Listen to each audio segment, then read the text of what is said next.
తెలివంటే చంద్రబాబుదే. నిజమే మరి. ఆయన విజన్ సూపర్, కవరింగ్ ఇంకా సూపర్.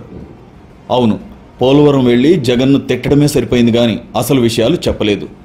జగన్ ఎత్తు తగ్గించి కేంద్ర ప్రభుత్వం దగ్గర కాంప్రమైజ్ అయ్యాడు. ఈ విషయం మీద చంద్రబాబు స్వయంగానూ తెలుగుదేశం పార్టీ అనేక సార్లు వాయించి పడేసింది. మరిప్పుడు గతంలో చంద్రబాబు ఉన్నప్పుడు డిసైడ్ చేసిన ఎత్తుకే ఉంచుతారా? అందుకు కేంద్ర ప్రభుత్వాన్ని ఒప్పిస్తారా అన్నదే ప్రశ్న. కానీ ఆ ప్రస్తావనే తేలేదు.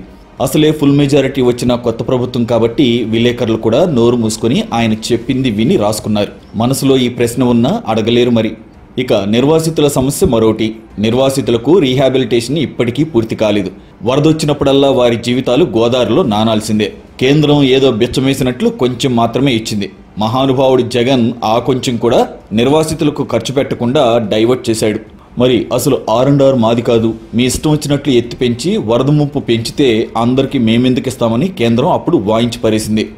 జగన్కు చేత కావటం లేదని అప్పుడు బాబు విమర్శలు గుప్పించారు. మరి ఇప్పుడు ఏం చేస్తారు? అసలే డబుల్ ఇంజన్ సర్కార్, ప్రాబ్లం ఉండటానికి వీల్లేదు. నిర్వాసితులకు సంపూర్ణంగా పరిహారం అందించి చంద్రబాబు పుణ్యం కట్టుకుంటారో లేదో కూడా చెప్పలేదు. ఈ ప్రశ్న కూడా విలేకరులు అడగలేదు. పోలవరం పూర్తయితే రాష్ట్రానికి మంచి జరుగుతుంది, కానీ ఈలోపు నిర్వాసితులకు న్యాయం చేయాలనే విషయం మాత్రం ఏ ప్రభుత్వం అయినా చాలా కన్వీనియంట్గా మర్చిపోతోంది.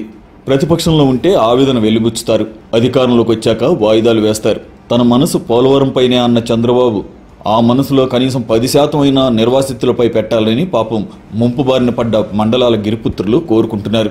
కేంద్రాన్ని తన తెలివితేటలతో ఒప్పించి అటు ఎత్తు పెంచి పోలవరం ప్రయోజనాలు పెంచి ఇటు నిర్వాసితుల కష్టాలు తీర్చి వారికి న్యాయం చేయాలని కోరుకుందాం.